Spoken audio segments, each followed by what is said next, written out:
മലപ്പുറം കൂരിയാട് ദേശീയപാത തകർന്ന സംഭവത്തിൽ ദേശീയപാത എഞ്ചിനീയറിംഗ് വിഭാഗം ഇന്ന് പരിശോധന നടത്തും. അപകടം സംഭവിച്ച കൂരിയാട് മുതൽ കൊളപ്പുറം വരെയുള്ള ഭാഗത്താകും പരിശോധന. മലപ്പുറം കളക്ടർ ആർ വിനോദും അപകടം നടന്ന റോഡ് സന്ദർശിക്കും. വിവരങ്ങളുമായി ചേരുന്നത് സമീർ ബിൻ കരീമാണ് മലപ്പുറത്ത് നിന്ന്. Sameer, good morning. ഇന്നത്തെ ഒരു പരിശോധന എങ്ങനെയായിരിക്കും?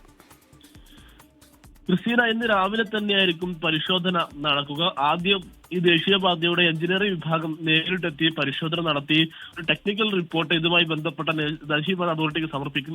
ഇതിനായിരിക്കും എന്താണ് ഈ അപകടത്തിലേക്ക് നയിച്ചത് എന്നുള്ള കാര്യം വ്യക്തമാവുക എന്നുള്ളതാണ്.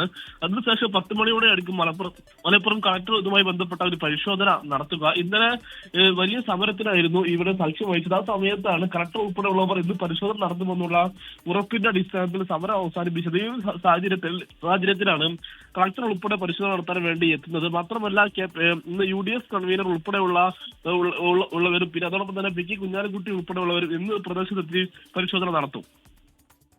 ശരി, സമീർ ബിൻ കരീമാണ് വിവരങ്ങളുമായി മലപ്പുറത്തു നിന്നും ചേർന്നത്. ഏതായാലും പരിശോധന നടക്കട്ടെ. കാരണം എന്താ വെച്ചാൽ ഇതൊക്കെ വലിയ അപകടത്തിലേക്ക് പോകാമായിരുന്ന ഒരു തലനാരിഴയ്ക്ക് വലിയ അപകടം ഒഴിവായി എന്നുള്ളതാണ്. കൃത്യമായ പരിശോധനകൾ വേണം. ഏതെങ്കിലും തരത്തിലുള്ള വീഴ്ച എവിടെയെങ്കിലും ഉണ്ടായിട്ടുണ്ടെങ്കിൽ അതിൽ കർശനമായ നടപടിയും വേണം.